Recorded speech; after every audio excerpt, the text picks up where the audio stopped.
A little early on the graphic pull there, but welcome to Beerfield. I am your host, Chris Hopper, at Hop1 for 34 on Threads. Not letting that die. Joined by at Beerfield Theory, at Ryan Miner _FFP on Twitter. I'm at Beerfield Hop with 2 P's on Twitter. If you want to catch me the once a month I read that. You read it today? How are you guys doing? Yeah, only because I was tagged. That's actually one way to get my attention is to tag me and shit. I'm doing good. Running backs aren't getting paid. Yeah, we're going to talk about that. Dan? Dan's good. Dan had a very informative day. That could also help with today's episode. Oh, right. You did off flavors. I did off flavor tastings today at my job. We hosted Benny's, the largest local or the largest Illinois liquor chain in the state. What was the worst one for you? I mean, to be perfectly honest, none of them are horrendous.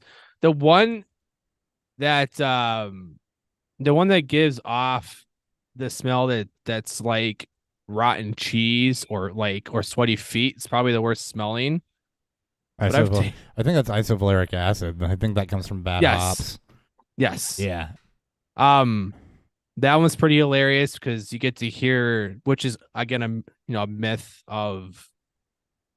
It was actually asked today when we were learning about it from our manager with their quality control. If it's a myth, hold it for that segment. Yeah. But anyway, it's I've tasted a lot of Docksile beers before, just diacetyl.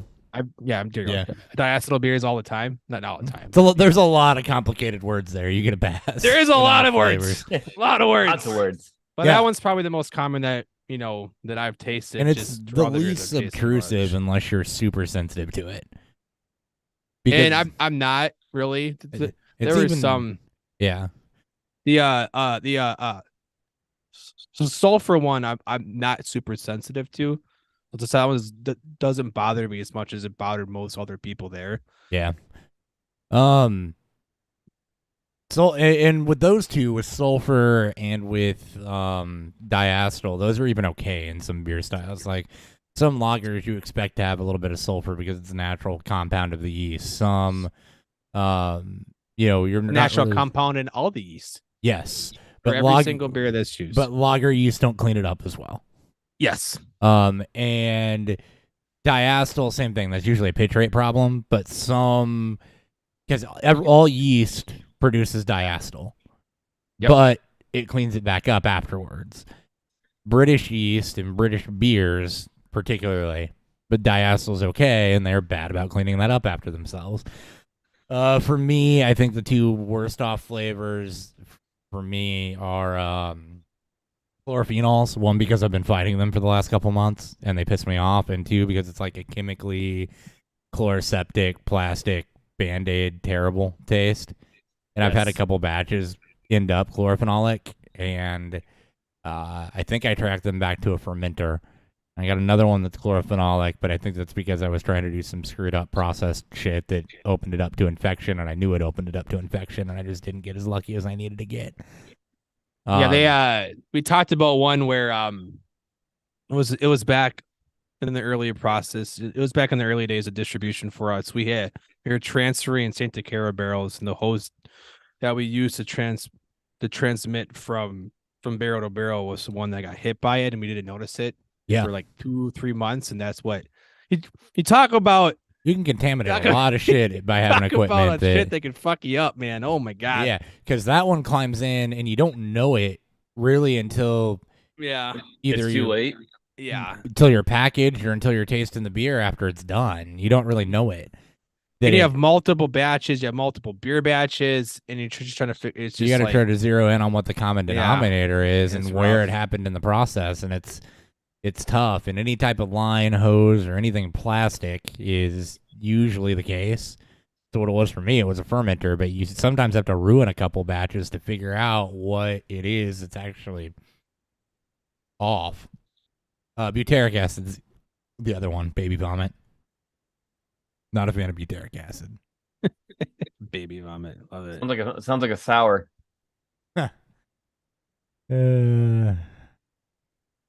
Sounds like Yeah, some sours. All right. This is going to be a beer-centered episode. So that was a great way to start, actually. We are going to talk latest news. So we'll talk Hopkins. We'll talk these running backs that didn't sign. That'll be the first part of the show. But then the second part of the show is going to be all beer myths, common beer myths. So there are things that come up on the show so often, particularly when Ryan started, you heard us tell him a lot, hey, you shouldn't do that, or you should try this, or whatever. We're going to go through a bunch of them. We're going to go through a bunch of beer myths, a bunch of common things that maybe you heard, drinking beer in college or growing up or joining the craft scene or whatever that, isn't, or just conclusions you might have drawn that isn't necessarily true. So, we're going to do a lot of that. But first off, I believe we all have companion beers for this episode. So let's talk about those. What's fueling Beerfield?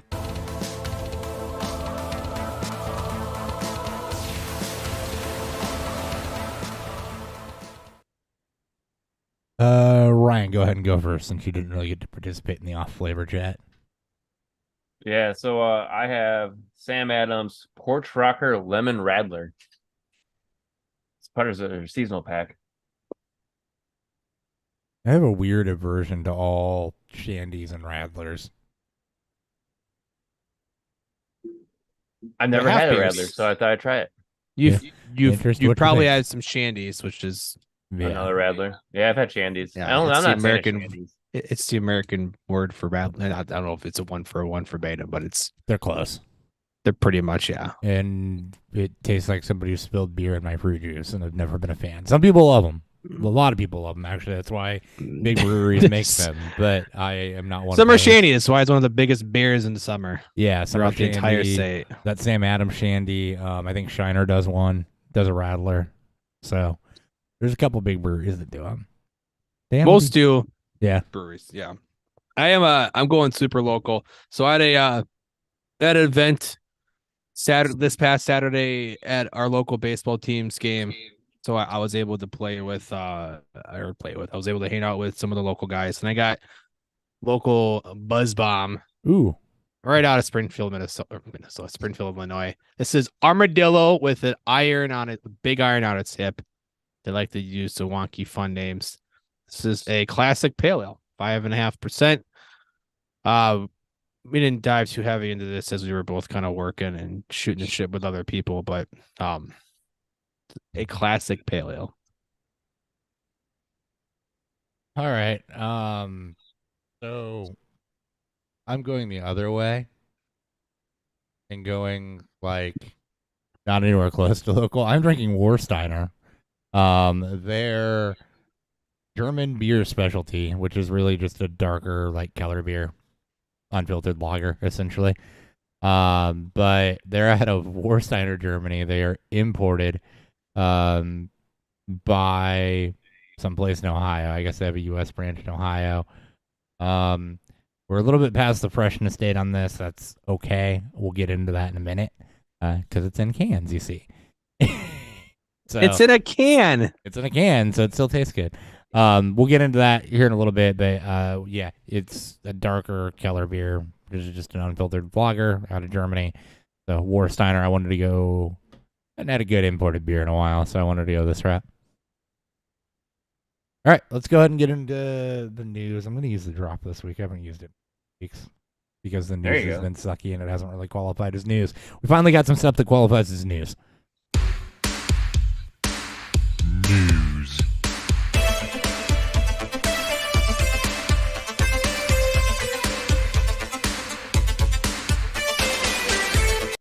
All right, to give you an idea of the state of the running back market, Saquon Barkley and Josh Jacobs we can kind of talk about in tandem here.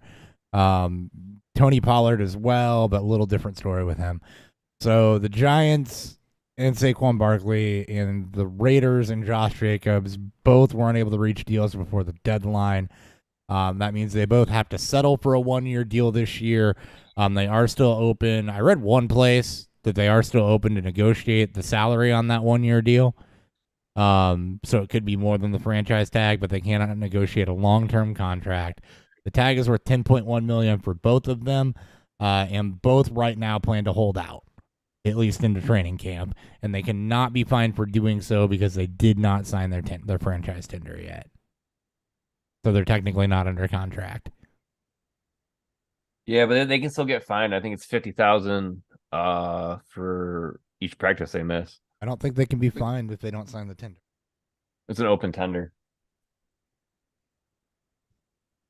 So what? They just swipe right on it? Yeah, basically. I got you, Dan. It's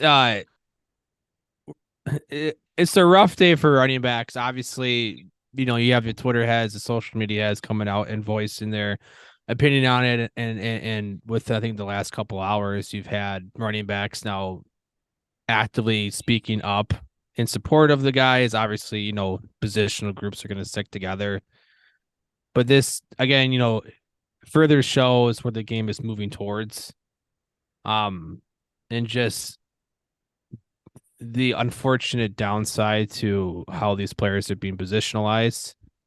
That's going to be affecting them. McCaffrey, Eckler, Pollard, these guys that are really multifaceted to these extents. There's obviously more in the league, but Debo was also afraid of this. This is why he wanted to run the ball less. He doesn't want to have that stigma on it, and it hurts, right? Like even if he's classified as receiver, if he's taken that much of a pounding, that's going to affect his contracts in the future. Per CBS, just how it goes. Per CBS Sports, what can a player do after the deadline? If a player who received the tag is yet to reach a new long-term deal with his team by the deadline, odds are the two sides are not close to negotiations and players are not required to sign their tag. One option is to hold out. If they refuse to sign, they're technically not under contract and therefore cannot be fined for skipping practice and or games, so they'd eventually forfeit the tag's guaranteed salary. The only other option is to sign the tag and play the season. They're going to sign the tag and play the season then. But they cannot be fined. So I think the expectation is that they both will sign the tag and play the season because that's the threat, right? As you lose the guaranteed salary, you lose that $10 million. And the way the running back market's gone, to Dan's point, you're gonna find that level of job security really. The guys that have hit the open market have not been able to find that level of job security in the running back world. And that is also a concern for Dynasty, to tie this back to fantasy football too, right? This is why running backs on their first contract are so important to championship teams. And if you're trying to build, that you get it in that window, and that running back should not, if you're completely at the beginning of a rebuild, you probably shouldn't draft a running back with plans on holding on to that running back until your window. Because they're volatile. They're extremely volatile, and a lot of them aren't first-round picks. They're not coming with that fifth-year option. You're basically 4 years and done, and from there they bounce around. Now we have seen guys like Fournette end up having a little bit of a second life, but it was nothing consistent. And he's a lot of times one in memory. And a lot of times it's those backs that get off to a late start. Derrick Henry is probably another classic example. It took him a few years to finally start to get his traction. Obviously blew up, and here we are.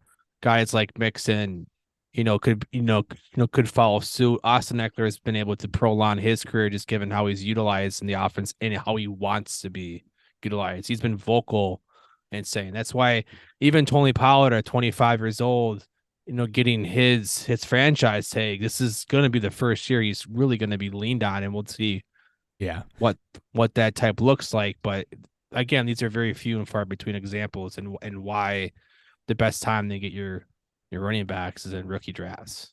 And Tony Pollard, the difference with him is I don't think hasn't been any news about him threatening a holdout or anything like that. And I mean, there's a difference between Tony Pollard, who hasn't gotten a crack to do that yet, and Josh Jacobs, who's a rushing leader, and Saquon Barkley, who basically has been that team's offense, especially through the early part of the year. You mentioned Mixon.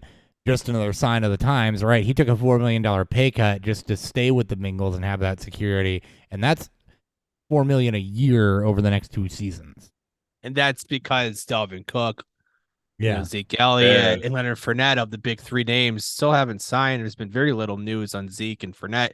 Cook, you get splashes here and there, but it's gone in a second, right? It's like drinking a lager, right? You get everything up front, then it's gone. Mhm. And you just wait for the next sip, and that's what we're seeing with running backs. Yep, and it leaves your mouth a little dry and keeps you coming back to the glass, so you want to keep drinking it. it, That's makes exactly you it. wanting more, but it doesn't last very long. And the difference with Pollard too is he signed his franchise tag right away. He didn't waste any time. So Right. I mean, he was coming out. It's he's smart coming for off- him, It's a too. freaking He's right? payer. off a foot injury. It's a He's pay- also not coming off a first round pick contract like No. Zeke or like guys like Fournette. Yeah, Yeah, it's Fournette, like I'm that's sorry. life changing money for Burkhead him, has. even if he only gets Yeah. it for 1 year, right? So Yeah, I mean, Fucking yeah, Barkley they- got completely paid different. as the second overall pick, and I see for him, Jacobs as a he's a late first round pick. These guys, yeah, I mean, it's. I wonder if you're going to start seeing teams start using those late first, right, to get the 5th year to keep the contracts continuously small, then franchise tag them, and then let them go, right? right. They're almost going to use the quarterback fallacy of I want an extra year to see what I got. Well, I want an extra year of productivity. of a cheap running back Yeah. that I don't have to pay, then I can just go. It's really sad, right? Like these players don't deserve this, but it's It's the state of the CBA though, and it's what it put him in, right? Because the CBA around and the the rules, franchise tag yeah. is very, very not player friendly. It just really isn't because it takes the leverage out of the player's hand. It's like you're tagged, and essentially there's nothing you can do about it. You can sign your tender, hold out, get fined. You can not sign your tender, eventually forfeit your salary, and miss out on millions of dollars because you don't play for a year. Or and you, can you go, don't accrue a year for that too, right? right, you don't accrue. right, yeah. Or Which means you have to go through the process again. yeah, or you come play and risk injury or something that hurts your long-term value with no job security. It's really not a player-friendly thing. Nope. So, anything else on those three? No. Or Mixon and his pay cut. I mean, the running backs in general don't even make that much. I mean, it was who was it? Miles Sanders. His has the biggest contract, and his is like $7 million. I think him For these free agent running backs. I think him and Montgomery both got 6, if I'm not mistaken. I Yeah, think it was- Sanders got more It's like years and obviously 6.98. bigger deal, but I thought they were both the same. Maybe I'm wrong. But I'm they're not both looking at it, one-year but- deals, right? For I thought Sanders. Sanders had a Those are different. multi-year deal. Did he? I thought both of them did. I thought they got a Let me 3 and a look. 2 or 4 and a 3. Let me look at that real quick. And then Bijan Robinson's the highest paid running back this year. By a lot of money. Like he's like I think he's like 13 I something. still don't get why you paid him. Like even top 10 though, like you're gonna get him for a cheap value. You're gonna run him into the ground.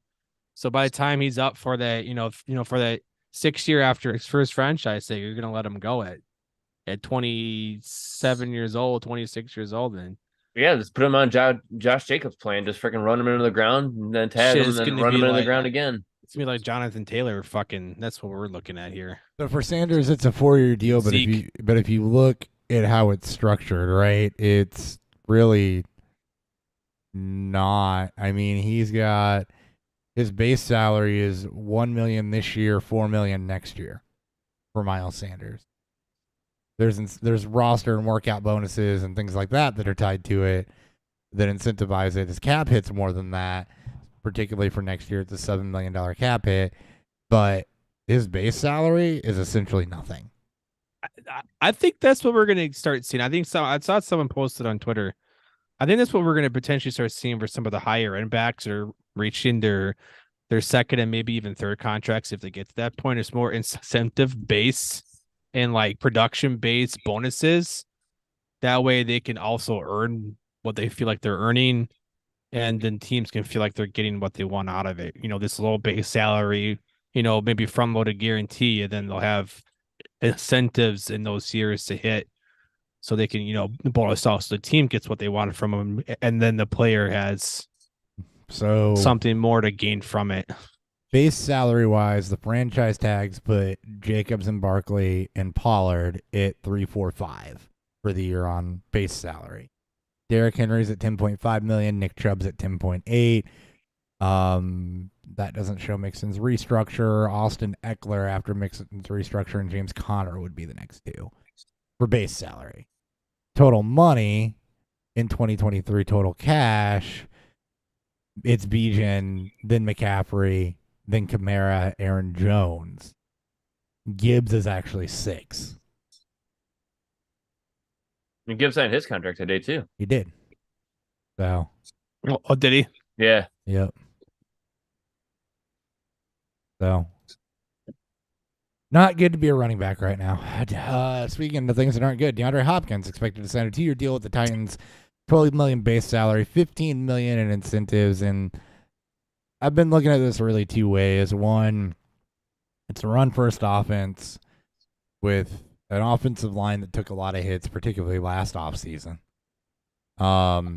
with a quarterback that could be in decline, with an offense that outside of Derrick Henry was relatively lifeless. On the other hand, Hopkins is a target hog and volume is king. His worst season was 151 targets and 950 yards with Brock Osweiler, and Tannehill on one leg in the nursing home is better than Brock Osweiler. And, then there's the question of, is Hopkins declining? And, if you believe that he's still an elite wide receiver and you believe in, what he's done in the past with not great quarterbacks, then I can buy wide receiver 2.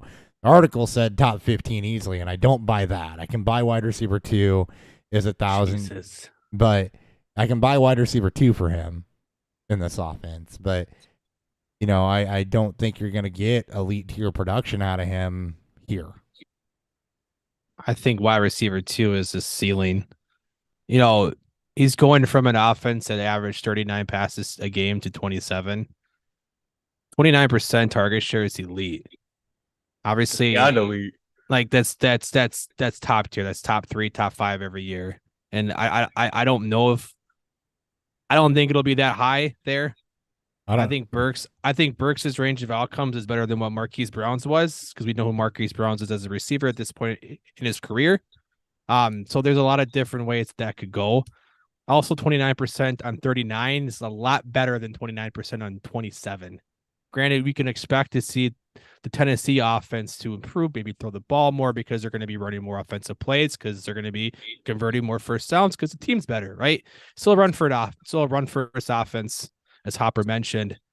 Oh, and yeah, I'm sorry. Go ahead.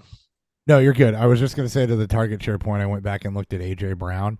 He did have 27% in 21, and 25.9 in 2020. So reasonable at 27%. Yeah, but also look at like the yards per catch, and also look at the age. Like they're like, the way they use Brown in that offense is what Burks is what was drafted there to be, right? Obviously, that was his 1-for-1 replacement, just based on what we've seen. What they hope for that. Hopkins isn't going to be that. No, Hopkins is definitely not going to be that. No. Well, maybe. But I mean, if they're still looking for a 1, they're going to give him 1 type targets. That's really the parallel I was drawing. That's the ceiling of what you can expect out of the 1 in that offense. Probably is right around that 25 to 27% range. Yes, he is losing volume from where he was at in Arizona. Maybe they'll shift a bit away from Henry being older and having a lot of wear on the treads. But, I'm looking right now. I want to see what, and I looked at this before, I want to see what the productivity for wide receiver 2 actually was last year. Like, what was the minimum to crack into that? And then I want to see how many times. This is the shit we used to do before the show, like, that we would call prep work and stuff. Yeah, fuck that. So we're doing prep work as we prepare to do the real work. Ryan, what are your quick thoughts on it? Yeah. What are your quick thoughts on it?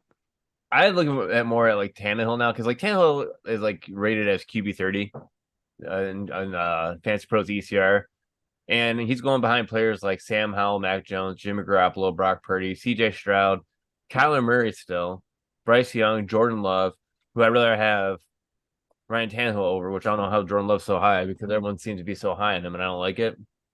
On Love? So, huh? On Love's higher? Is that much higher than Tannehill? Yeah, Love's at 22 and Tannehill's at 30. I feel more confident Jordan Love's gonna play a full season than Tannehill, but I also think Jordan Love's also trash. So I'm conflicted there. I'm a little conflicted. But I mean, like you guys were saying, like, AJ Brown, he had that one big year, but that was also with Corey Davis before he went to the New York Jets. He also had a big year too. I think he was a back end wide receiver too. That was the hyper efficient Ryan Tannehill breakout. I think it was post Mariota got hurt or benched, right? So that he took like over. Yeah, and then just had the insane, I mean, the absolute monster year that he had. So I can see that kind of year coming back though. total points wise, total points wise, your wide receiver 24 last year was Cooper Kupp. He had a line of 75 receptions for 812 yards and 6 touchdowns. Hopkins in his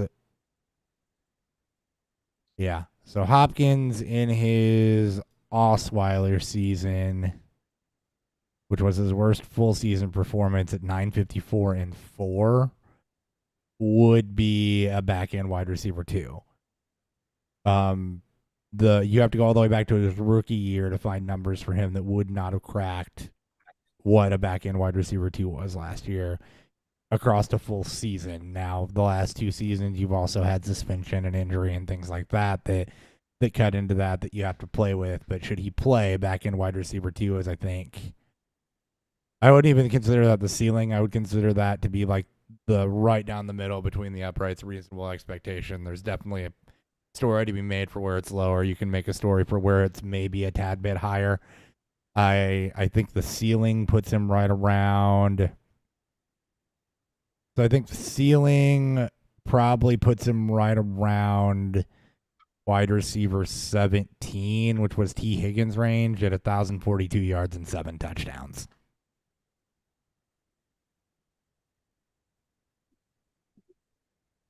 Looking up pass attempts during those years, because I again, it's going to come back down to volume.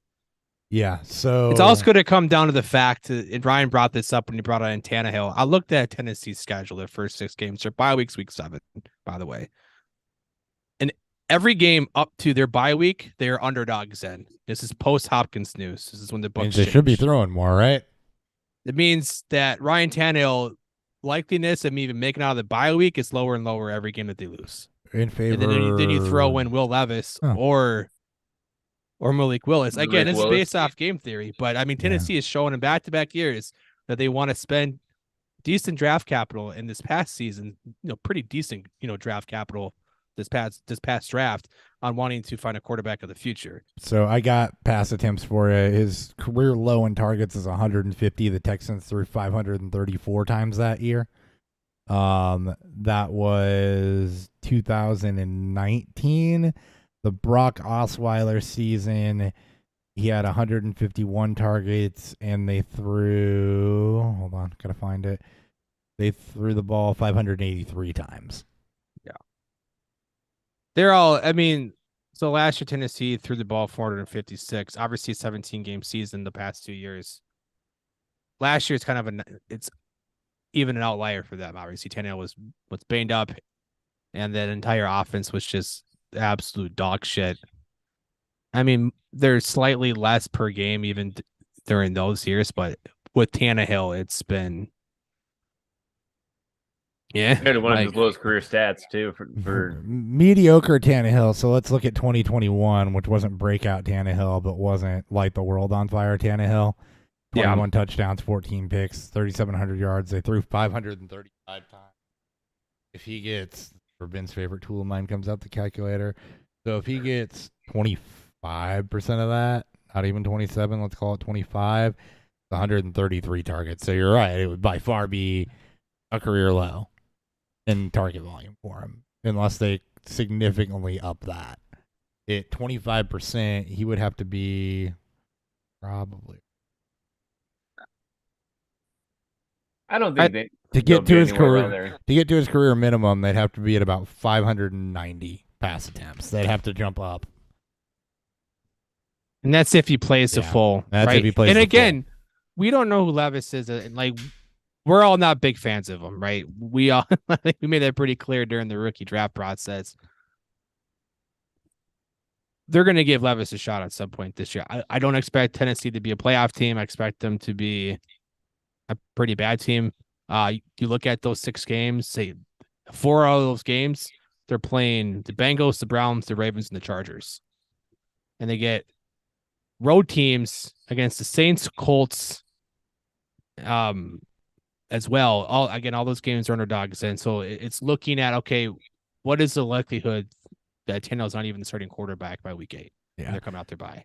Tennessee is so plays into the fact that, I mean, Tennessee has not thrown more than 550 times at all in the Vrabel era, and I'm still going back to find the last time that they did. Last time they threw more than 550 times was 2015 with Zach Mettenberger and Marcus Mariota.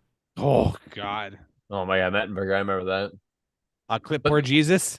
Yeah, but still, I still think, like, everyone's going to be dogging them. I still think it's going to be – I think the Titans will be a contender this year.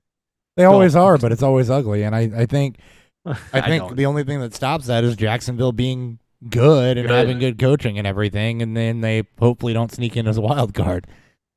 And that's if they get off to a decent start to keep them interested in competing. Like, this team can be competitive. Obviously, we know what this team can be. We know what Tannehill can be. Vrabel's we know what Derrick Henry in the offense can be. They have an identity. They have an identity. But this is also a team that is staring down a lot of unknowns for the future, especially in offense. You bring in a 30-year-old receiver who isn't a future asset to this team. What if he gets fucking traded mid-season? What if Tannehill gets traded? Like teams are more aggressive over the past, 5-6 years at the trade deadline too. Where it's just like Tennessee could be like, yep, that's it. Like, we're going to finally go in and commit to a quarterback for next year. And we're just going to suck. And then everyone on that team suffers besides Derrick Henry and his insane volume. His efficiency is going down, though. But it all comes down to the one key thing we say every fucking year, every offseason, every goddamn July and August. We don't hate players. We hate ADP. So it'll always come down to Hopkins' ADP. I would prefer Burks in double-digit rounds. I think Burks is a pretty big winner in this because I think Hopkins is a great player to learn from. It just depends where Hopkins lands.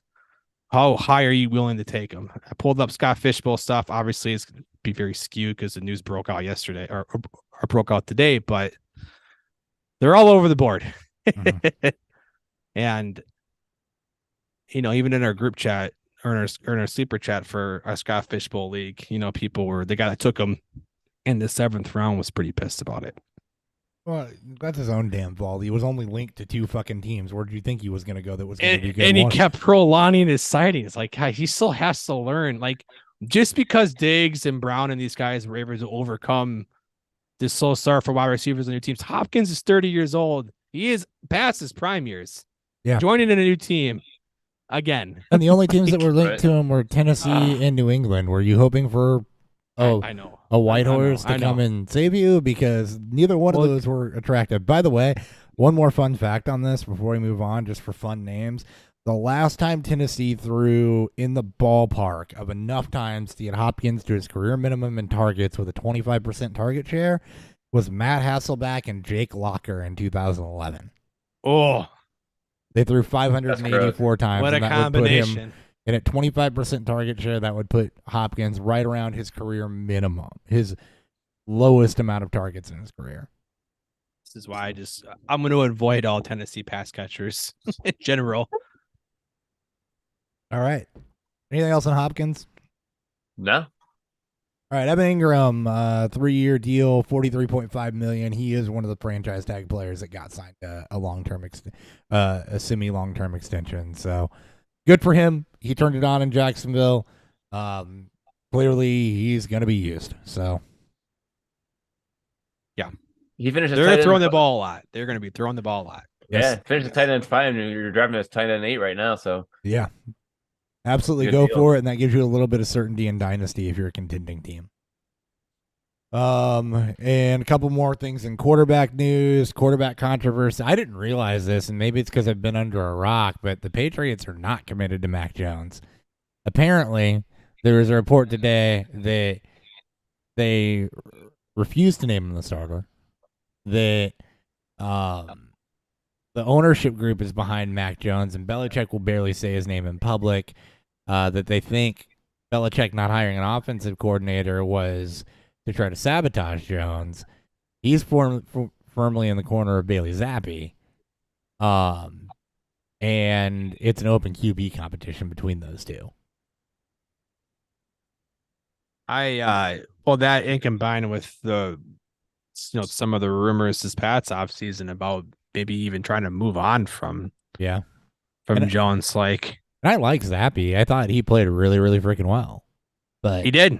He did. He lit. did really I mean, good. fuck, he was actually exciting, but it's also a sabotage point where you didn't bring in an offensive coordinator and completely stunted Mac's growth, and you don't do that if you're actually invested in a player. Like that part doesn't make sense to me. We've ripped on that a lot. The whole way they handled the offense last year doesn't make any sense. I think it's started to become more clear that maybe Tom Brady was the reason why the Patriots were as successful.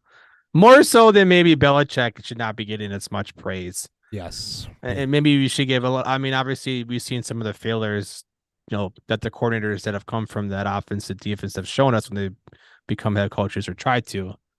But this post Brady era for New England has been the fucking side of their one playoff appearance in some competitiveness has been pretty fucking disastrous. Yeah, it's really ugly. And it's showing just like the fact that Belichick is like New England needs to like make his ass retire. Like just say fuck it, like you're done. Like we want to move on. You did a great job. You brought us a fucking dynasty with Brady, but he's in his freaking 70s. It's time to move on. Fuck off, and man. In the league's evolving, so that too. Yeah, and right. They haven't played he is that like game. No, he's like Mike Zimmer. He just like refuses to like, oh wow, fuck it. Yeah, and he doesn't have a Derrick Henry bailing him out like Mike Rabel does. So, or Adrian Peterson, right? And then Clayton Tune hype. Just want to throw that out there. Clayton Tune was one of my favorite. There's always a guy I latch on to.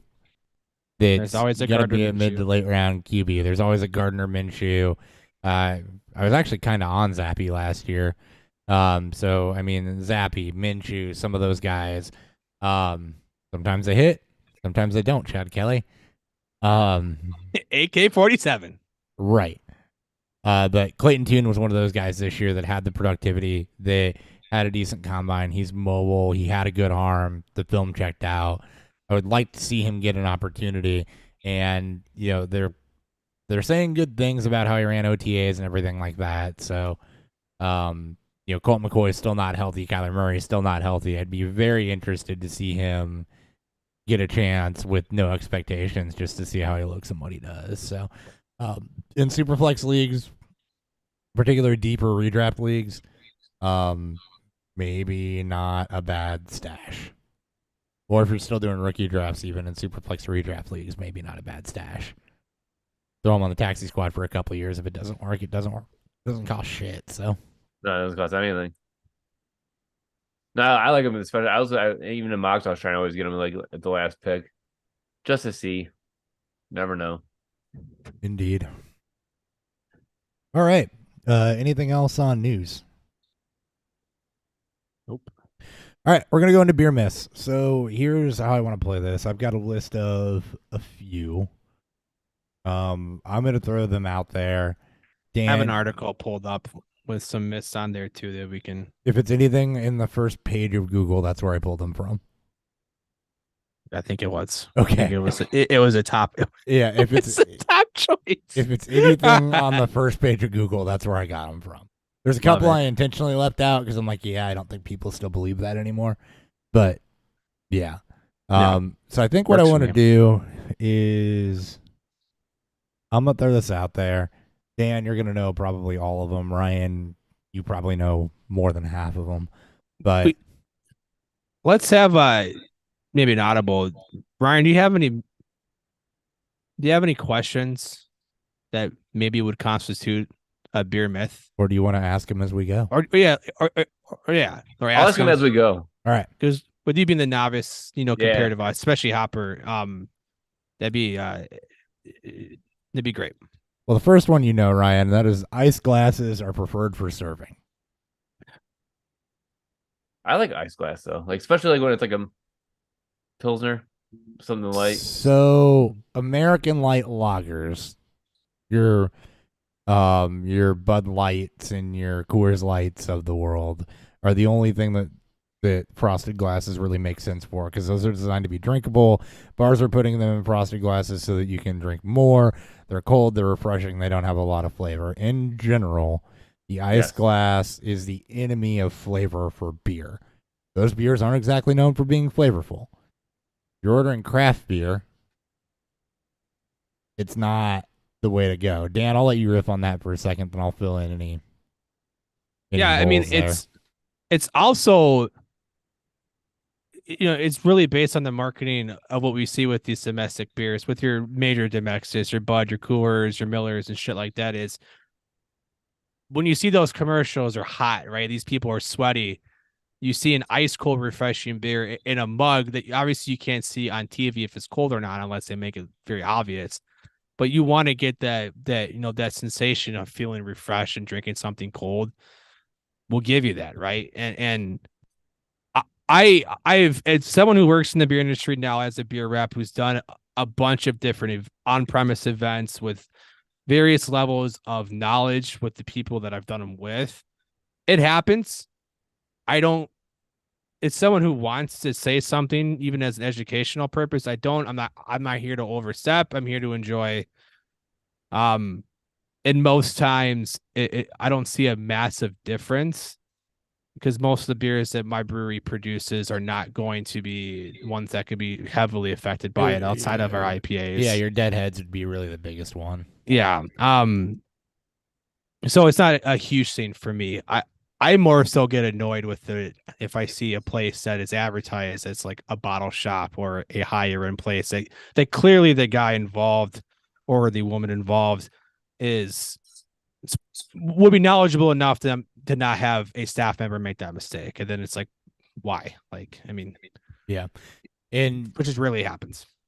Yeah. And basically the reason you chill liquor, the reason that you chill anything cold is because it mutes flavor compounds. It's going to mute hop flavor, it's going to mute hop aroma, and it's going to mute malt character. And those are literally what make up the flavor of a beer. So everything's just going to be toned down in that regard by serving something in a frosted glass. You will never go into a brewery and ask for their Pilsner, and they're never going to bring it to you in a frosted mug, and there's a reason for that. And if you go into any place that Cicerone trains their servers, they're never going to do that.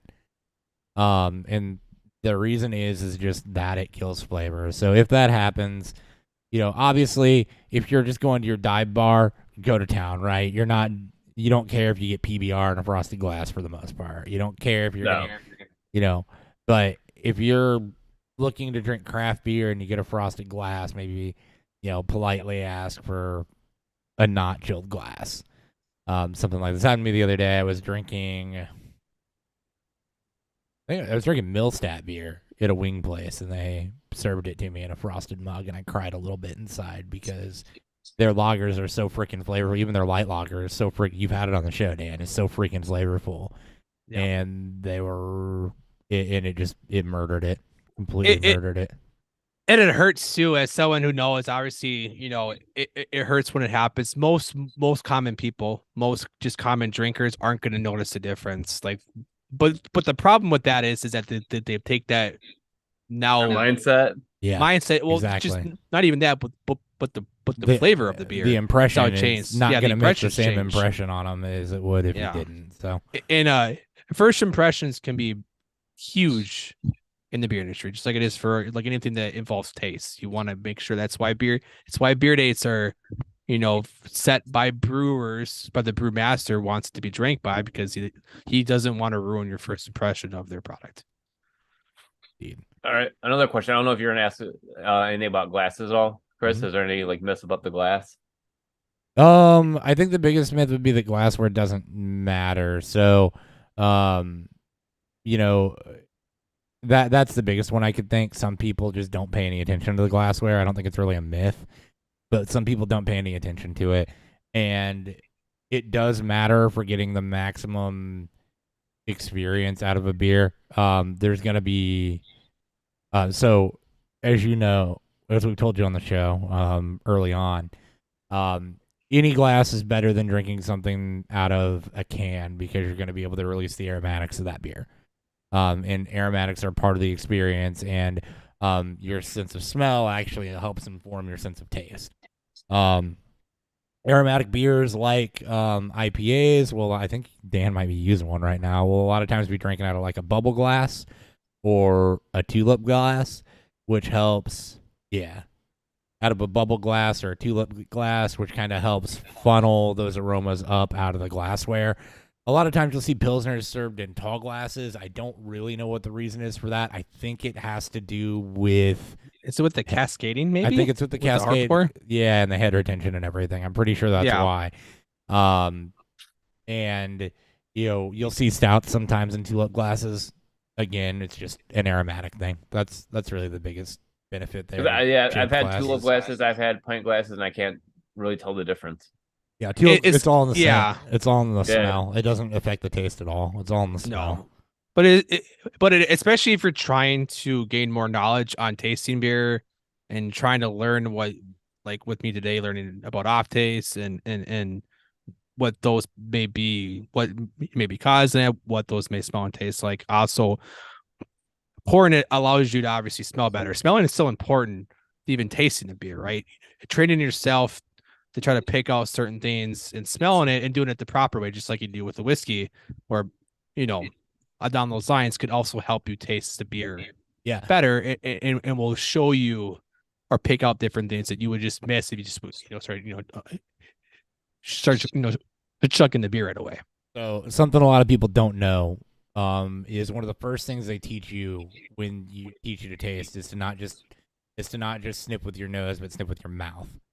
So you're supposed to smell with your mouth open and inhale at the same time with your mouth open, because you actually have your nasal cavity opens up into the back of your mouth, and you have scent receptors in your mouth that help inform your sense of taste as well. Those two things are very, very linked together, and that's going to be the biggest benefit of using like a tulip-shaped glass is going to be you're going to get more aromatics out of there, which will help inform your sense of smell.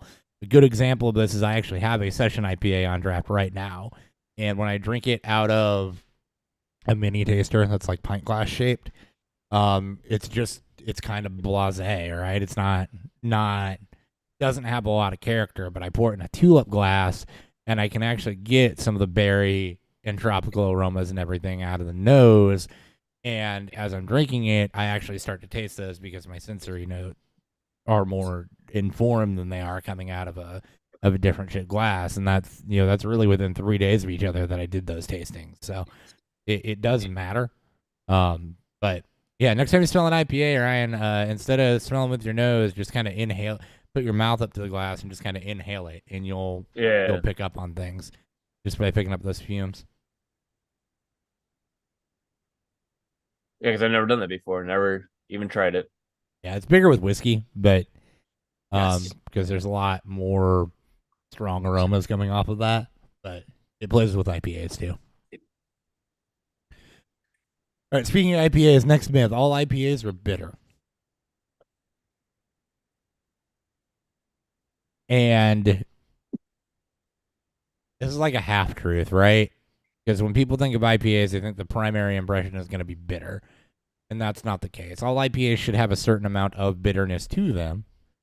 And IBUs listed on a can don't necessarily equate to how we perceive that bitterness.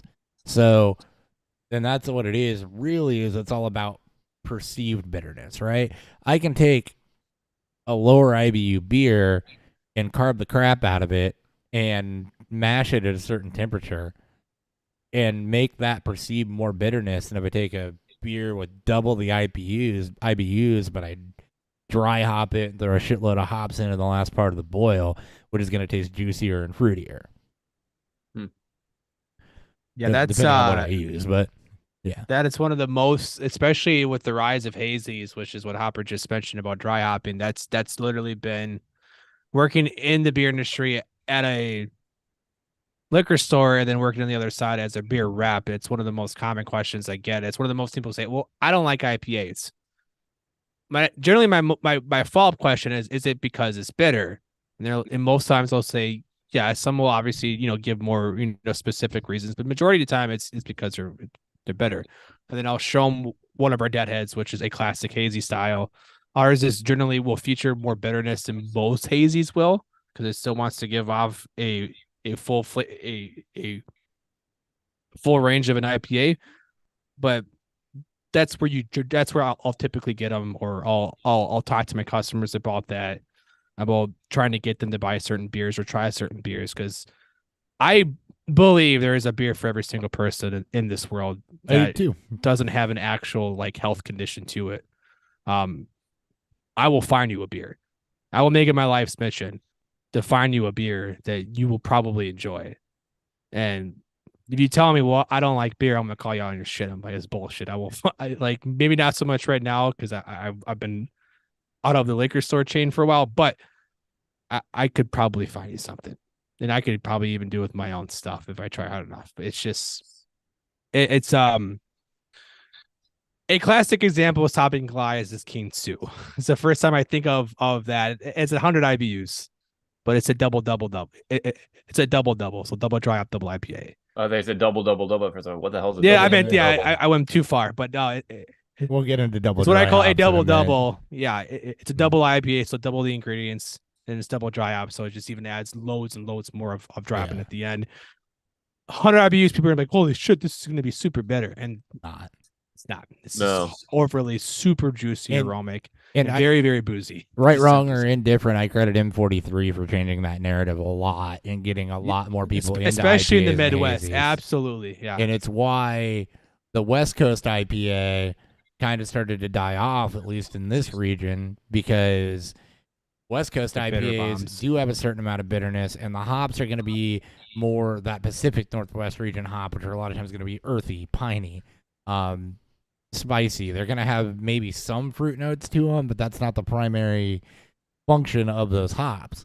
So those notes I just mentioned actually help accentuate bitterness, and that is really where the American IPA kind of started. But when the New England IPA or Northeast IPA came in and Old Nation made it really available in this area, it completely changed the perception, and suddenly everybody's doing them.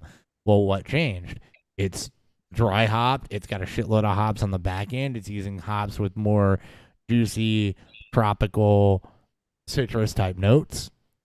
And all of a sudden, you got a whole freaking world of IPA drinkers to where it's one of the most popular types of beers you can find. Everybody that distributes has 2 to 3 IPAs on the shelves, damn near. And hardly any of them are shipping out Pilsners, lagers, or regular ales, especially in the summer. But yeah, that's the thing where all of them the style technically calls for a certain amount of bitterness, but not all of them taste bitter necessarily. It could be on the back end, for example. It could be, a background note that's very well supported by hops. Anything else on that one? No, but I just learned a fun fact. What's that? Mosaic hops is a combination of Simcoe and Nugget. A lot of hops are crossbred. I know, but they're crossbred. They're crossbred. Which is because that's how they get new hops. Breweries want to find new hops. Yeah. Crossbreed existing hops and see what happens. Yeah, I didn't know that. I think I like Nugget. I'm not a huge fan of Simcoe, but I do. Yeah. I like. Speaking of hazies, obviously, Mosaic. It's one of them. It's that and Citra are the two most commonly used hops in hazy beers. HBC 630 is catching a love in the home brewer community. Look that one up if you want to. Okay. All right, next one. Dark beers get you more drunk and contain higher alcohol content. Dark beers with more alcohol content? Dark beers get you drunk quicker because they contain more alcohol content just because they're dark. No, that's a myth right there. I mean, look at Guinness.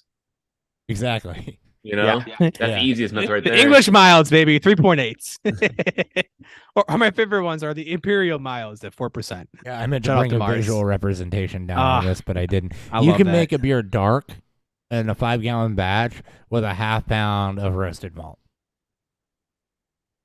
Or a half pound of roasted anything or chocolate anything, right? Or even less than that. All darkness is a color contribution. It has nothing to do with alcohol content. It has nothing to do with hangovers or how quick you're going to get drunk or how full you're going to get or anything like that. That is your mind playing tricks on you. Color contribution comes from a very, very low amount of a beer's actual recipe content. You can get a stout with about 10% of roasted anything or dark grain.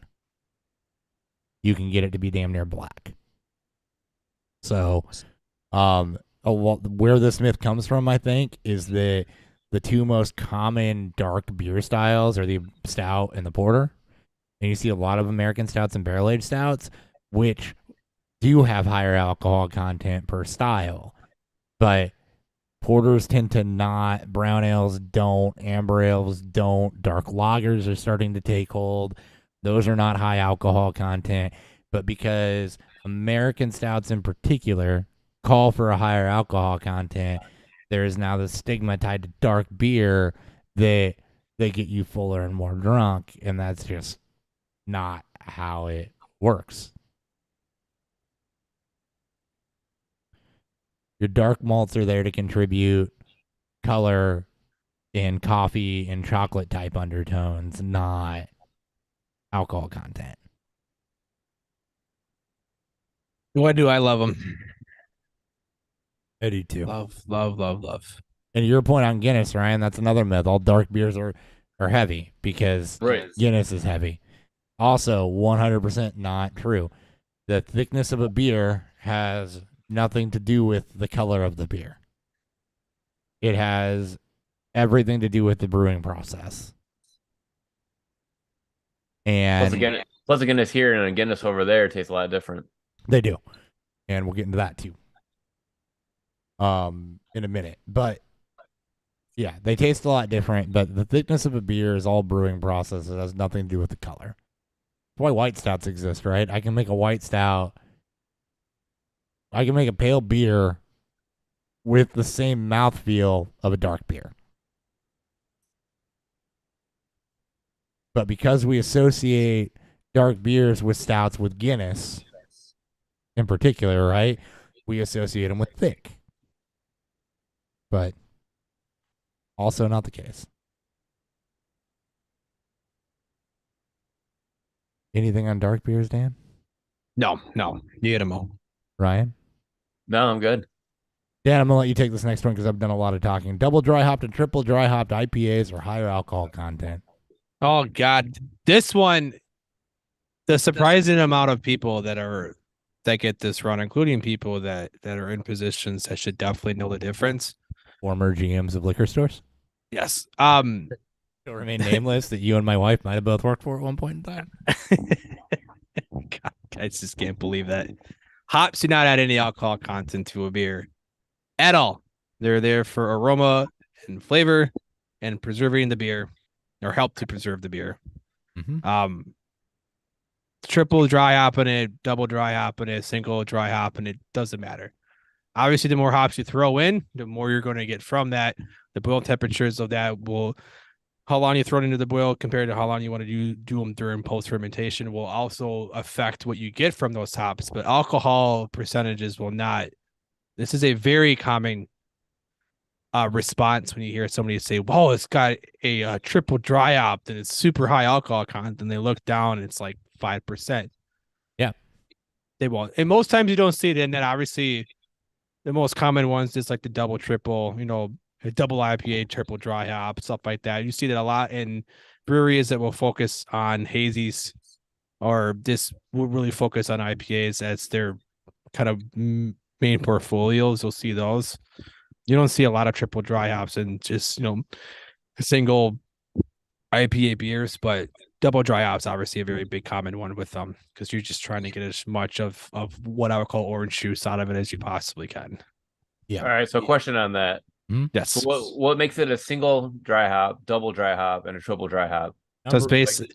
Go ahead. Is there like a certain amount of hops that say like this is a single, this is a double, this is a triple? There's not a certain amount. It's the number of times you dry hop the beer.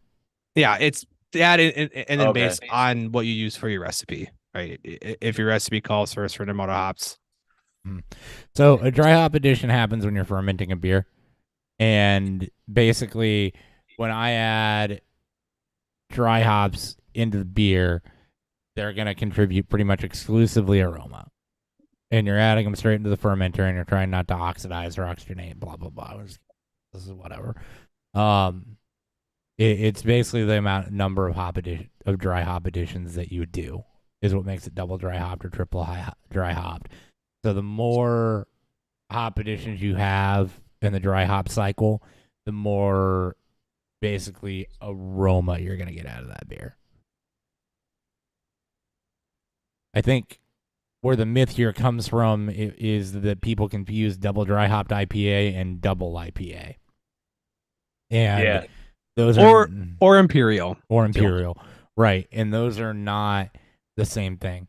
So a double IPA, also sometimes known as an Imperial IPA, is between 7.5% and 10%. And I think Imperial is actually when you get 10%. But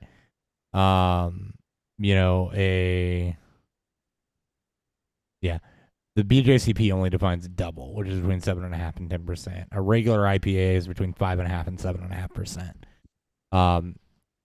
Double IPA does mean higher alcohol content. Double and triple dry hopped does not. But I think people get those two things confused because double IPA versus double dry hopped IPA.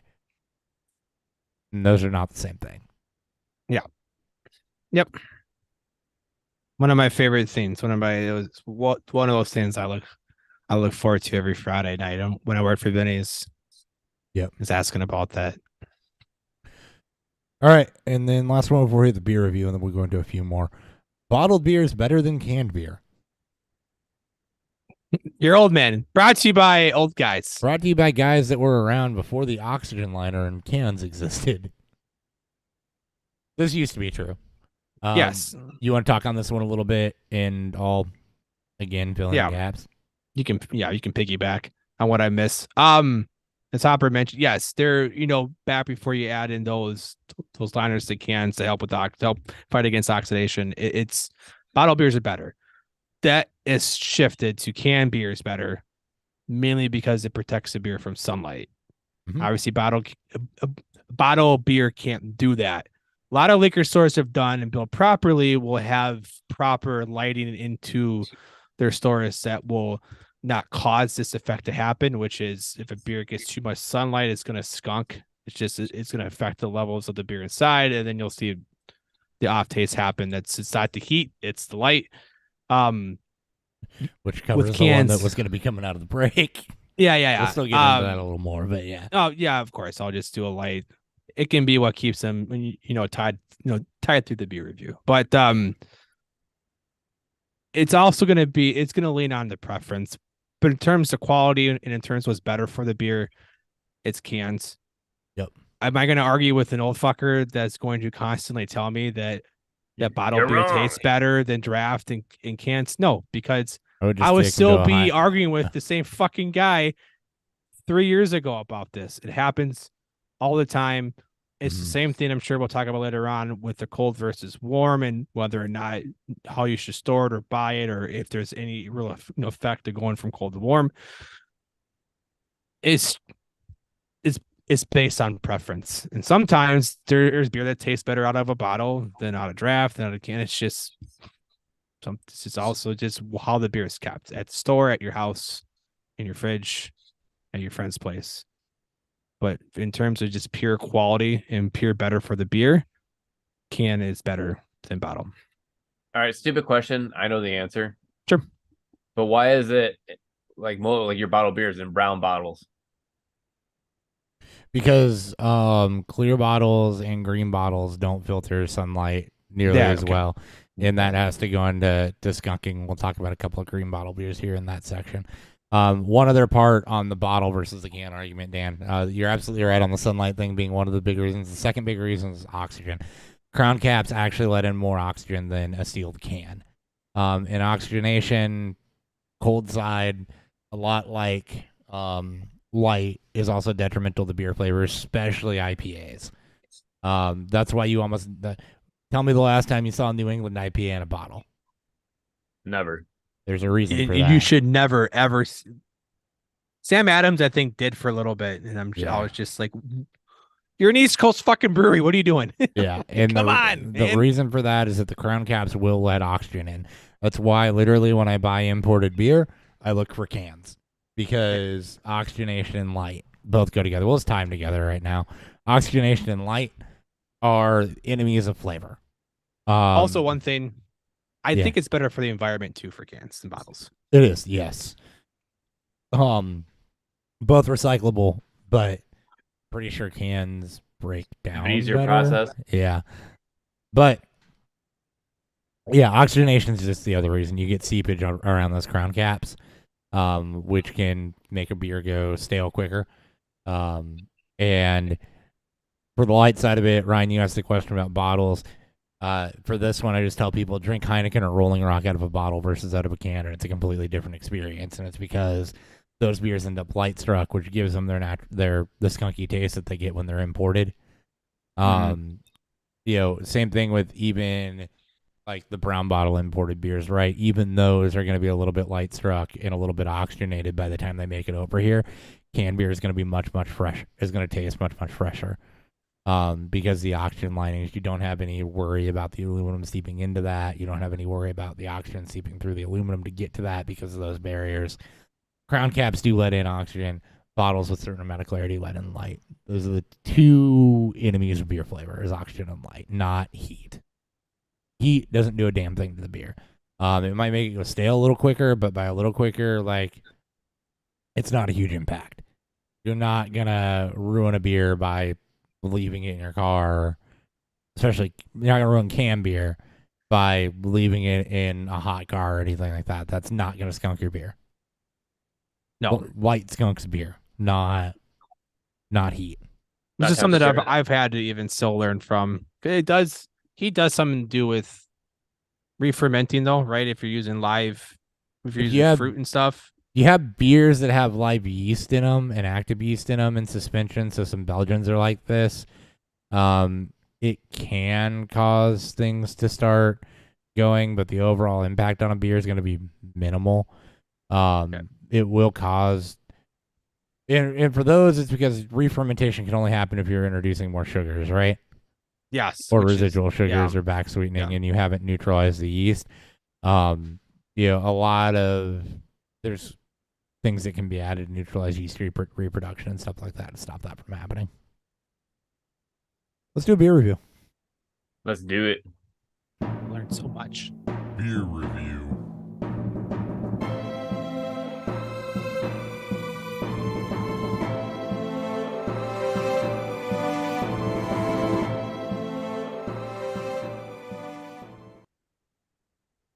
All right. I'll go first. Yes. I'm drinking Warsteiner. So this is basically a unfiltered color beer. Unfiltered just means that there's still protein and suspension there. It's not perfectly pristine clear like a lot of German beers are. First thing I notice on this is really the water profile. There's a certain minerality in some of these German beers in particular that you don't really get out of American beers. It's a little bit of sulfur, but overall it's just a much fuller experience. And it helps on the drying just a bit. It helps you perceive dryness a little bit better, which makes you want to come back for more. Light maltiness to this. It's definitely more in like a honey wheat, a little bit of caramel, bready, toasted bread crust type of flavor there. Hop characteristics on this are really light. I think it's mostly just bittering hop, or probably is just bittering hops on this. Maybe a little bit of like a floral and spice note. Very minimal. Also almost not perceptible. So it's mostly the name of the game of this beer is going to be water. It's going to be malt. It's going to be incredibly drinkable, incredibly crisp, incredibly delicious, but not void of flavor.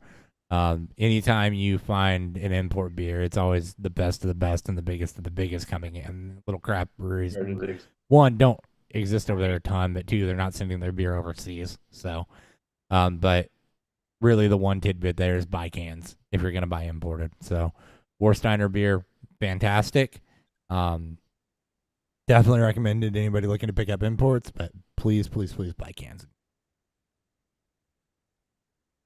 All right.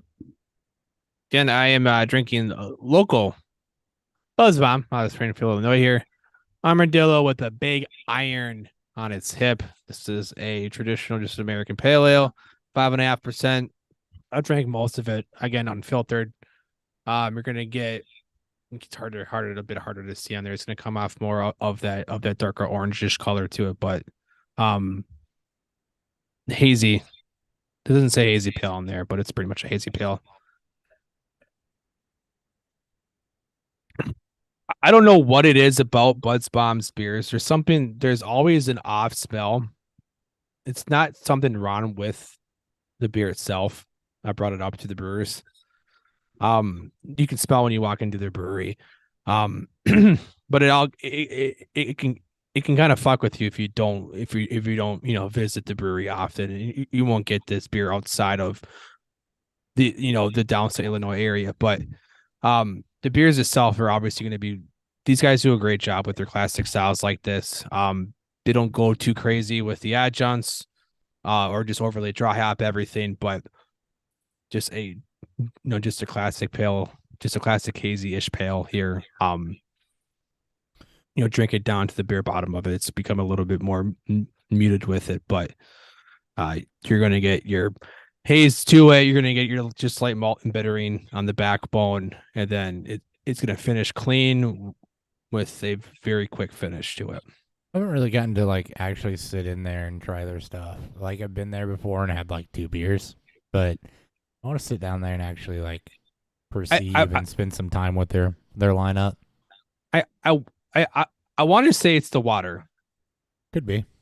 And the reason is that it's very consistent amongst all their beers. Especially more so I get a lot in their seltzers. The thing that is just, where does Anvil get theirs? Obviously it should be relatively the same water source, but it could be just how they clean, how they filter the water. Let's talk water for a second. So what a lot of people are doing with water is they're stripping everything off of it down to RO, and then they're building the profile back up to whatever they want it to be with salt and mineral additions and things like that. So most breweries, and I'd be shocked if Anvil and Buzz weren't doing this, are ROing their water down to as much of nothing as possible, and then they're going to add minerals back in to make it the profile they want to make it based on the type of beer that they're doing. The one caveat to that is that some may just treat with Campton. Some breweries will mix in a certain amount of tap water to help with adding that minerality back. And if maybe they're doing something like that, you could get there. But in general, water source in brewery is something that most breweries are mitigating and just making their own water, essentially. That's probably better for the long term. Mystery beer. Mystery beer. Unlabeled can from the still I had in my mini fridge next to my desk here, because I guess we'll find out. It's from December. I want to say it's gonna be the spicy pickle, and based off of the color of it, that would be a terrible relatively surprise. Clear. I mean, I love it. It's not. Oh yeah. Oh wait. It's pink raspberry lemonade. Oh, there you go. Sour. That's better. Oh God, it's fucking delicious. Sounds like. That can't be it. That'd be too late. I don't fucking know what it is. Ryan, go ahead. Sorry. No, you're good. Sorry if I'm like yawning and stuff. I'm only like running off like a couple hours. Well, we are nerding out too pretty hard. So no, I'm not nerding out. I'm just like, I figured this is how this episode would go. So I'm like, I keep yawning. I keep because I have our YouTube up and I'm watching. And I'm like, oh my God, I'm constantly yawning. I'm rubbing my eyes. I'm moving around. I can't help it. Lemon tart. We'll review a beer and wake yourself up a little bit. Yeah. Well, I had Sam Adams Port Rocker Lemon Rattler, and just like you guys say, like as soon as you guys said shandy, that's all I could taste was just shandy on it. So I'm like, it wasn't as great as I thought it was going to be, because I was like, I feel like the last Port Rocker I had was something different. but They I may guess have not. tampered with the recipe too, and Like a few years ago, I had one and it didn't taste as lemony. Like this one tastes like like a very lemony beer. they could have changed up the lemonade they used for it. They could have changed just the recipe on on the beer, and I'm not sure what beer they use specifically Because you for can it. smell it in the glass. You can taste it all the way from the time it hits your tongue until it goes to the back of your throat. Like you just feel it all the whole entire way. Mm-hmm. I'm gonna see if they'll tell me what The whole entire experience. what beer they use for it. For the Radler? Yeah, Be because obviously interesting. it should be like what the base beer of it is. Who is it again? Who? Sam Adams. It's Sam Adams. I wonder if they'll tell me what the beer part, unless they make a beer specifically for it and then Do a do specific Januwise. base for it and just makes it back. Yeah, that's Yeah, because a lot of breweries will probably just it. use what their their Let's see, lager pilsner is and dump it in on- there. Yep. Yeah, I don't think they. But I they, think they wouldn't actually do it with use- they wouldn't do that with their flagship. Like Boston Lager is too dark for It's a- them to just dump that into a it's- Radler. So it's a Golden Hellas lager they That use, makes sense. which is I wonder if that's the same obviously a base. very good base to use it on, Yeah. or a wheat. Obviously, so for out here in Illinois, 312 or Goose Island will use their 312 and do a 312 shandy. They'll use their urban wheat beer, pour lemonade. And call it a shandy after that. Yeah, because that's basically that's what all it a is. shandy It's- is. Yeah, Yeah. Yep. It's 50-50 for the most part. Yep. All right. Next one, beer should always be served cold. I'm gonna take this one because this beer is Go not ahead. cold. Mine is definitely cold. Not all beers are better cold. A lot of European beers in particular and malty beers drink better in the 45 to 55 degree range. So like cool room temperature range versus down in the low 30s. Most beer, a lot of it, is served at 38 degrees. And that is considered to be kind of an ideal serving temp for everything if you're not just like sitting on a style, because cold enough for beers that drink better cold, and it's warm enough to where something malty or whatever, it'll just warm up relatively soon. As beer warms up, it's kind of the opposite scenario. We talked a lot about this in the ice class thing, so I'm not going to spend a lot of time here. It's the opposite scenario of that, right? If a beer is colder and it kills compounds, when it's warmer, those compounds actually shine more and show up more. So coldest beer in town, again, good if you're drinking light lagers, not if you're going for craft beer. I ran into a guy once. I think it was out here. I was hosting one of our wholesalers, and one of the sales managers says he actually prefers to drink his hazies room temperature. No, thank you. That makes I found sense. it interesting. I mean, it's right, especially if he keeps his house cooler in general, which I think it just is just more of a controlled rule of his house or one away from light. Yeah. I found that interesting because he was like, "Yeah, I mean, I don't really want it cold though." I'm like, do you want it cool? He goes, "No, just room temperature is fine." I'm like, "All right, cool." Yeah. That's I mean, interesting. I kind of get it. I don't necessarily ever want to drink things in like the temperature I keep my house, which is, you've been here. I keep my house between 68 and 72. So I really wish. don't want to drink things that are up in that range. I'd much rather, like a hazy, though, I agree to a point. Like I want it to be warmer than serving temp because I want those hop aromas and stuff to start launching and start taking off and everything. The problem is you get, the hotter you get, the more you also perceive bitterness. So I don't want that beer to get too hot. That's one I actually want to drink somewhere in the high 30s, low 40s, probably for a hazy. Yeah, I'm someone I do absolutely care about my temps, but I'm not anal about it. Like it's if I do prefer them cold. I don't really want them super cold, but I think unless I'm drinking like a barrel age, like all right, room temperature, just let it sit for like 20 minutes and I'll be fine. I'll think of it like this: I can always warm a beer up once it's in my glass. I can't cool it down, so if it's on the side of cold, that's fine because it's not like it permanently kills things. It just mutes them, and as it warms up, it'll come back. So That's why I like the stifters. I can use my hands. Like I actually like to get my barrel ages cold and then drink through the beers and try to notice the differences as the beer warms up. One of my favorite things to do when I'm good, if I'm going to my imperial stouts or to my barrel age stuff, that Nugent's said imperial stouts. Yeah, love to do it. A lot of fun. Indeed. All right. Couple more here. Lighter beer is healthier. I'm interested in what y'all think on this. Later, I know it's false, but lighter beer is healthier to drink. I wouldn't say it's healthier. I think I just feel better overall when I drink a later beer because then I can drink more of them. It's that right there is why it's not healthier. Right. So inherently, if you're going to go one beer and one beer, right, lighter beer is going to be healthier. It's going to be lower carb. It's going to be lower ABV. It's going to be lower calorie.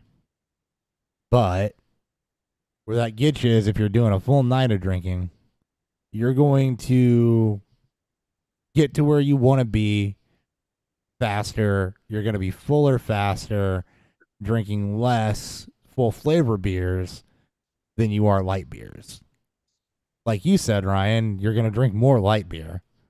And if you drink 2 more light beers to get to the same place is full flavor beers are going to get you, you're actually going to completely negate your benefit of drinking a light beer. So 1-to-1, they are healthier. But in a normal night of drinking, if I'm drinking, 10, 12 light beers to get to where 5 or 6 full flavor beers will put me, there's no point. I find it, funny in the article I was reading earlier about this is the beer gut. It's the beer belly. Also a myth, which I, for the most part, just based on how your body works. Obviously, the more beer you drink, the more bloated you get, which is why you feel like your belly's bigger. Also, you tend to eat more when you drink. Yeah, that's true. It's not the beer alone that's responsible for it. Basically, is what beer. It's not as big. It's not as much a part of it as it much is, and it was actually used more as a marketing ploy back in the early days. Yeah, as a way to help sell beer. Not nearly as much of it. The part of it is just eating more, not eating right, and you're gonna bloat temporarily. But if you're drinking every night, you're not going to the gym, working out, exercising, or dieting, right? So it's really based on that. Yeah. Also, I mean, it's based on the amount you drink too, right? Because calorie consumption and carbohydrate consumption does aid in that. But if you treat it like you do potato chips, you're fine. A no foam pour is better. This is the one that comes out of college, I think, for a lot of people, where the trick is I'm going to try to pour this beer and get no head on it. I always laugh when people, and I still see it today. It's so funny to say, to see people get excited when they pour a beer and they think they poured it perfectly, and it's got like the thinnest line of white lace or no foam. And I go, at one point I was like, you need to pour that and give me some head on it. Right. Like I want like a 1/4 inch. I know there's some people that I've talked to about this on Twitter. We've gotten into some conversation about it. I want more than that most of the time, but yeah. Yes. It's I was told by a lot of people that a good, just common point for people to learn is 1/4 head. Yeah. Obviously it's going to vary differently in the beers based obviously also on carbonation, but I prefer generally more, but I always just say 1/4 inch. It's just, I find it funny that people are like, oh yeah, it's such a great pour, and it's no head. It's not what you want. You said something else there that's another fun one. We're going to come back to that. Okay. But yeah, there's a guy that I've conversated a bunch with on Twitter. And he's a super beer purist, and it's been that. He wants hard pour every time. He wants as much head as humanly possible, which is where I think the tall glasses for Pilsners come from, more of a German style thing, because there are some beers that are made specifically, for hard pours. Mm-hmm. Guinness, as you mentioned earlier, Ryan, as a nitro, you want to hard pour those. Have to. Even just flat out, yeah, you have to. But just even with some of the old world pilsners are typically preferred as a hard pour, and then you let settle. Ryan, do you know why you want head on a beer? No, Okay. So I was actually going to ask that question. it traps your flavors and aromas in the beer versus letting them release. So flavor and aroma comes from, particularly aroma, comes from esters and phenolics, which are put off by your yeast and then various chemicals that your hops put off, right? If there's a layer of head on there, it will trap that in the CO2 and in that head, and it will actually enhance your flavor, your aroma, which, as we talked about earlier, leads into perceived flavor. With no head on a beer, there's nothing to trap that, and it all just off gases and dissipates. That makes sense. Yeah, because I mean, I've had a few beers where it's like the head's there and you can taste something more, and then compared to the no head, you don't really. Yep. It's enjoy the almost flavor. like a cold brew, right? Ryan, when you drink the foam in a cold brew, Yeah. flavor, or like when you're drinking your Guinness and you Yep. pour it into a glass, you hard pour it, and you get to see all the cats skating. It's where it's where literally most of everything is. It's right in that spot. Yep. You want head, right? You do. In We all more want ways than head. one. We all want it. Everyone. Everybody. What does everybody want? Little Al Head. Snow reference. And how much do we want it? Yeah. What does everybody No sooner that- need? What does everybody Head. love? Beer. All craft beers age well. No. No. No. Actually, most spirits at some point will not. Most beers do not age well. Some beers, Do. obviously, if you get super lucky, I have Barley I have- wines, wheat wines, old ales, etc. Yeah, Some, it's some stouts. I felt someone cracked open to like a late 70s Coors, and we tried it, and it wasn't the worst thing in the it was not the worst thing in the world. I think he found it in his garage. I was like, Wow. I don't know. It was weird. It was just like, I don't know how I don't know. No. So the reason for this is because of volatile flavors and stuff in the beer that dissipate over time.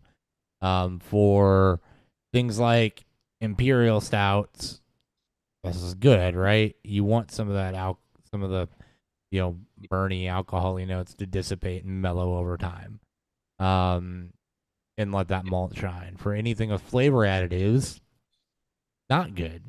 I don't mean additives, but adjuncts. Not good, right? Because your fruit's going to fall off. Your vanilla's going to fall off. Your whatever you've added to that beer, aromas, whatever, are going to fall off.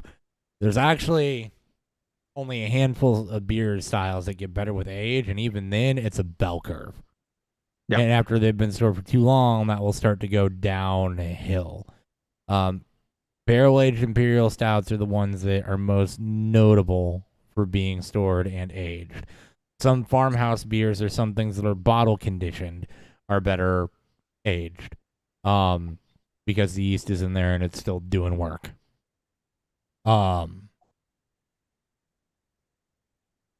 But things like IPAs, absolutely never age those. Freshness is important. Things like lagers will go stale.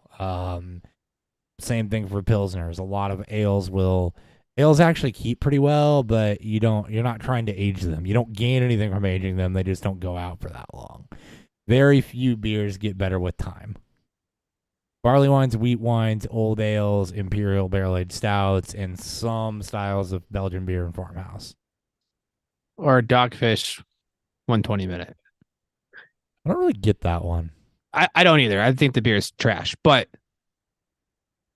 I also alcohol don't understand percentage will why. also.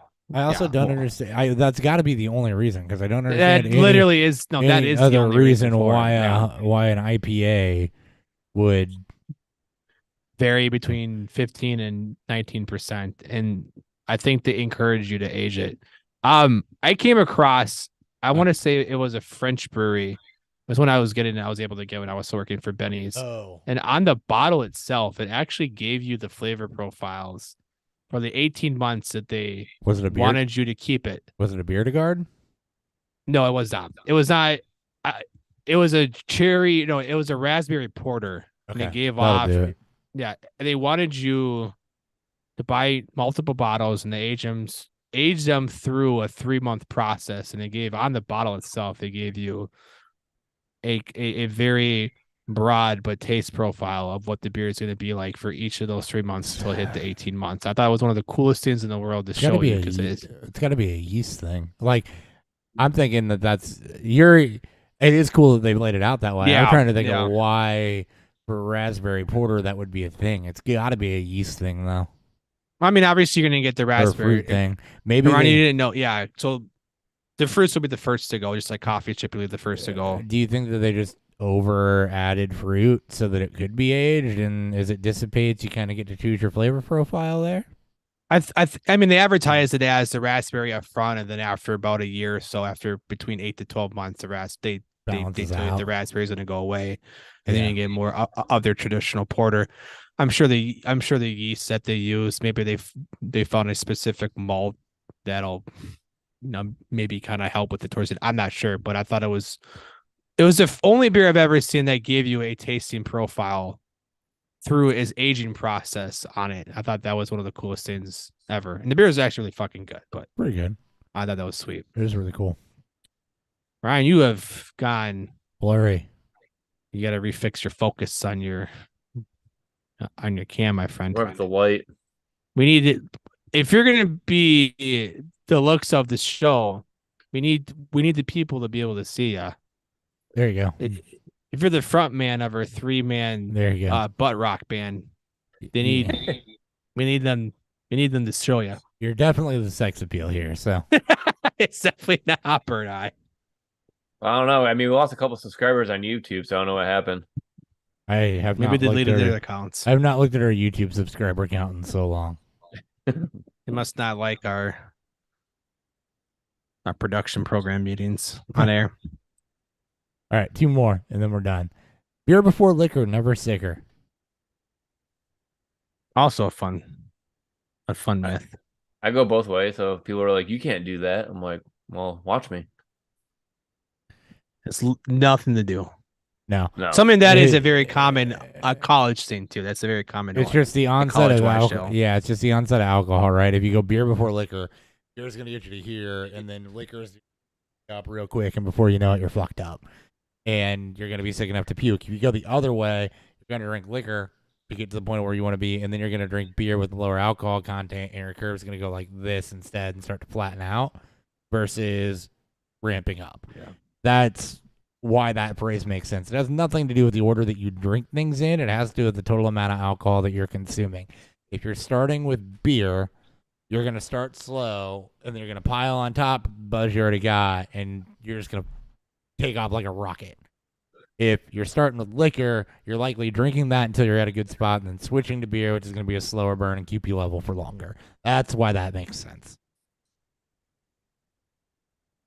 There's truth behind the phrase only in the sense of how we apply our alcohol consumption. Not in the sense of like, if I drink, the same, there's a word for this. It's like alcohol equivalency units or something. In beer and liquor in a different order, that's not going to have an impact on shit. Never does, right? No. Because usually what I do is like I'll drink beer, and then I get so full from the beer that I'm like, all right, I'm just going to switch over to liquor. Mm-hmm. I still want to drink. I still want to have a good time, but just going to liquor doesn't get me full. I usually start with liquor, drink beer in the middle, and then end on liquor.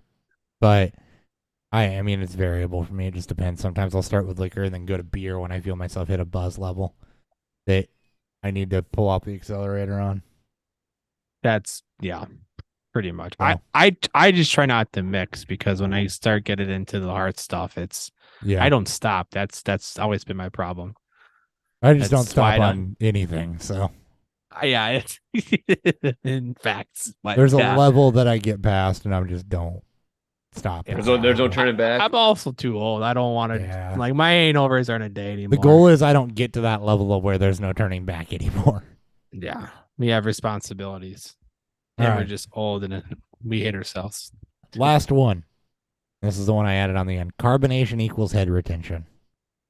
Ooh. A little deeper in this one. Yeah. Carbonation does not equal head retention. A lot of times you get a beer that has a shitload of persisting foam on it. It has more to do with the grain bill of that beer or what was added to it than it does the actual carbonation level of that beer. If there's oxygen in the line, you'll get a burst of foam. And actually, if you're taking, there's a lot of serving things that can lead to foam, right? So if beer's being served too warm, you're going to get a foamy beer out of a draft line. If there's any air in the draft line, in general. Yeah.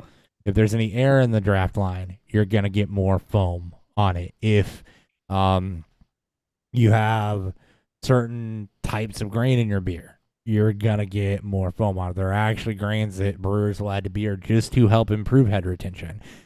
Conversely, oily things like coffee adjuncts, for example, will kill head retention.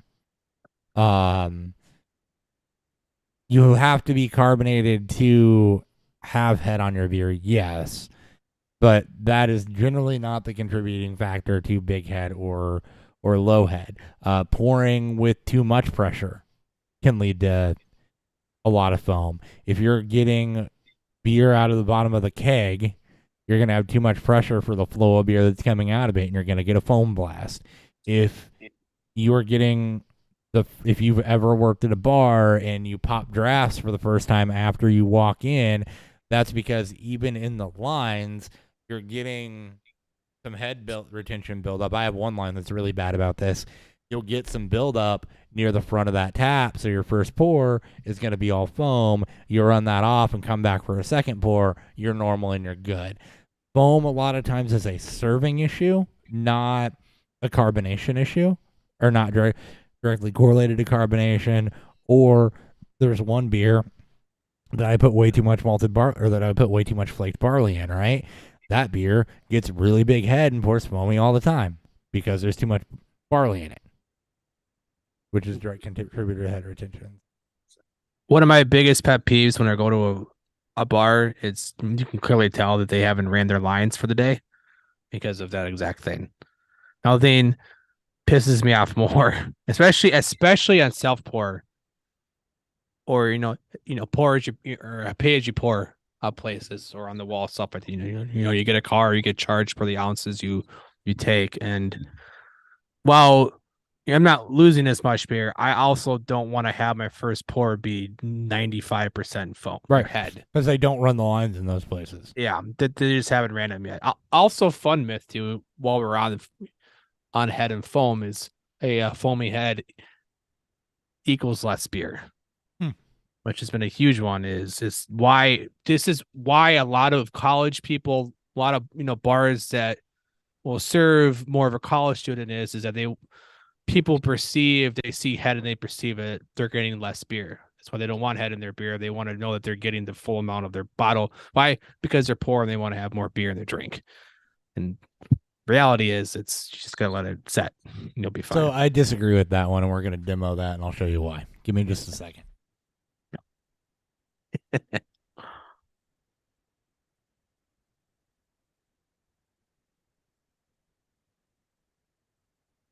And he's gone.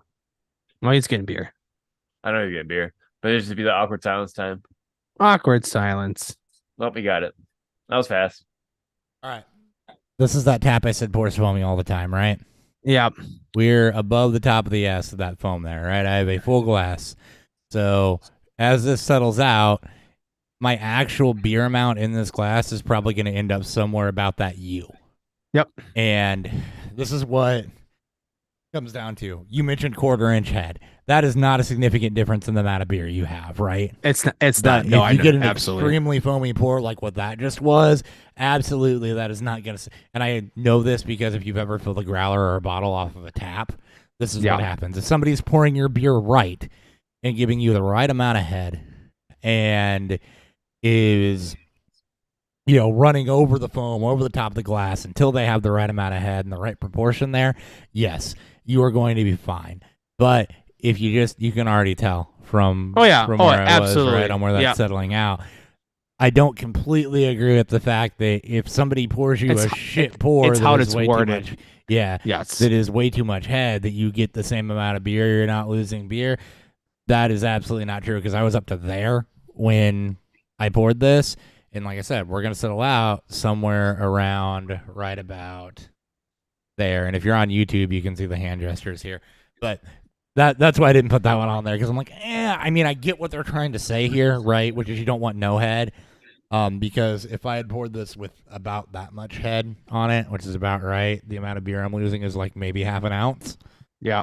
But that doesn't make a big difference in the scope of things. But if there's way too much foam in there, yeah, it's going to make a difference. That's my visual for the day. Visuals. Well, I was going to bring some dark malt down here, too, to visualize that one, but I forgot to go grab it out of the garage. So, Ryan, you got any questions or anything that we didn't throw out there that maybe you want to have answered before we sign off for the week? I don't think so. So all right, when like bartenders are pouring the taps, they always like they'll sit there, they'll tap, they'll pour, and they're pouring like this, and they pull that foam out to not take the head. Yep. Do you guys ever stop them? No, because what they're doing there is they're trying to get the right proportion. So first off, they'll start the tap first because of what I just mentioned. You get build up on this. That's why this beer is so foamy. If I were to go pour this off into another glass now that I just did that, the beer will actually pour in a controllable manner. So that's why they let that first couple ounces go down into the drip tray. When they start to pour the beer, they're running the foam off if they're good at it.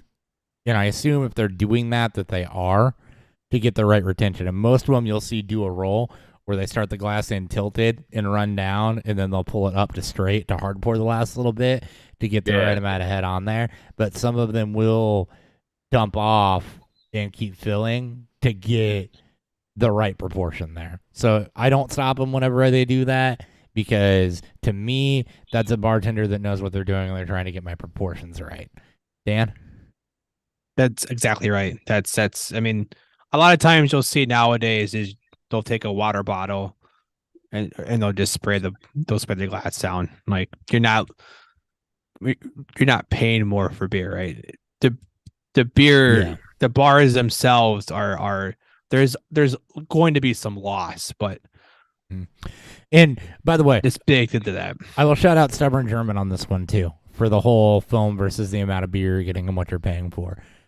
Stubborn German with their Pilsners in particular, they sell is a 16-ounce pour. Their Pilsner glasses, I believe, are 20-ounce glasses. And the reason that they do that is because you're still giving the customer the amount of beer they pay for once you put the appropriate amount of head on that beer. So I'll give them credit for that one because you're still getting your pint, but the glasses are oversized, so your head really doesn't count there. So just a shout out to them, and I'm sure they're not the only ones doing that. Yeah, that's the other reason why I don't complain about it, because a lot of times, unless you're going straight, first off, most bars are not telling you what amount of beer you're getting, all right? They're just saying, this is a pour. Yep. You're paying for a Bud Light, and you don't even know what it's going to come out in. But some bars that are saying, we're going to do a 4-ounce pour, an 8-ounce pour, or a 12-ounce pour for beers that require head retention are actually oversizing their glassware so that they can serve the beer correctly and still give the customer the amount that they pay for. Hey, guess what? We were going to settle. So that right now is about what that pour should be for an IPA. And we're settling out right around that U. So love it. That's perfect. Also, this is a beer that has a completely different taste out of a pint glass than a tulip glass. Way better out of a tulip glass. All right. Any other questions? Anything else y'all want to talk about? Anything we didn't touch on from a craft beer myth perspective? I feel like that was pretty substantial because I went through the whole first page of Google to find these, and most of them I was already thinking about. And pretty well covered all of it already. So yeah, you probably got an hour on it. One for the liquor store is yeah, how you buy your beer. Warm or cold. Another big one for the older crowd. There's no difference. Please stop. If you're someone that prefers to buy your beer warm because you're going to leave in your car, please stop. We've already debunked that. Also, please note that when you get your beer in the middle of January in the Midwest, those trucks are not temperature controlled. You know how it's being brought to you, right? Cold. Yeah. The warehouse may be temperature controlled, but even sitting on those trucks for a while, It'll get hot. they get cold or hot. and they'll keep them or hot. And yeah, either way. Some of those trucks don't want to try to keep cold. Yep. So please, if you're someone that prefers to buy your beer in certain temperatures, whether hot, cold, and when I say that, it's warm or cold. So from the cooler or off the warm, place in the store. Stop making it a fucking hassle for the workers to grab it cold or warm for you. Doesn't make the only reason you should be buying cold is if you plan on drinking it immediately.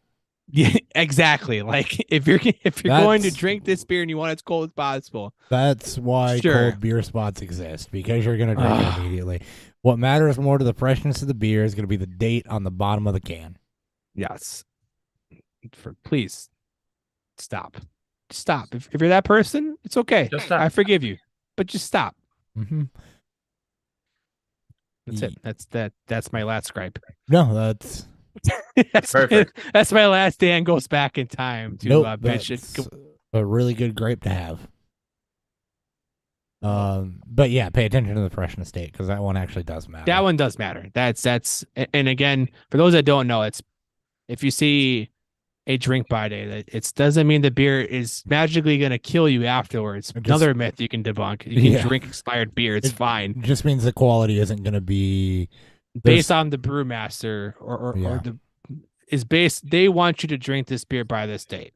Shelf stability is the word that you'll hear thrown around. That's how long it's expected to be shelf stable, until something starts to transform or until the quality starts to fall off because it starts to go stale. Stale beer is just lacking all the flavor that would be in a fresh beer. Yep. Or in bottles is maybe oxidized or light struck. So, especially IPAs. Check. You may look like a snob, but check it. Check those can dates. I did it today. Import beer. Oh, yeah, good luck. I did it today. I actually got this one. This one I think was April of 23. Which is pretty good for import beer. That's not bad. That's actually pretty good. And it's canned. There's some West Coast breweries that have a horrendous job in sending us in the Midwest fresh beer. I mean, beer that is already 3 or 4 months old. And I'm like, if you're a brewery, like, stop. I won't even be wanting my Midwest getting beer if my beer's that old getting it. Everything's becoming so regionalized anyway. Yeah, that too. All right, that's the show. Thank you guys for tuning in. We will be back next week for something, I think. Hold on, let me double check that. Oh, okay. So we are doing nothing next week. I show bye week. Yeah, next week's a bye week. And then we're going to come in and start training camp previews after that. Apple pie. I got it. Oh, nice. Mystery beer is apple pie. Sweet. All right. That's it. Done. Yep, we're doing nothing next week. We will be back the first week of August to start training camp previews with the AFC. So until then, enjoy. I hope you enjoyed a little bit of a different spin on things, a little bit of a different episode as we wrap up the off-season coverage and start to ramp up towards preseason and in-season coverage. Yeah, we're that close already. So, and redraft coverage and everything. So, everything from draft season to this is the part we really like. We got a couple more weeks of things we kind of like before we get into things that at least Dan and I really don't like. So, but draining part of in-season football. Yeah, but I hope you guys enjoyed a little bit of a different spin, a little bit of a different type of episode. Because, I mean, I don't know if you heard it in us, but we sure, at least Dan and I, enjoy nerding out talking about it. And Ryan, I appreciate you staying awake for that. Thank you. All right. At Ryan Miner _FFB, at Beerfield30, at Beerfield Hop on Twitter, at Hop134, both with 2 P's on Threads. Peace. Peace.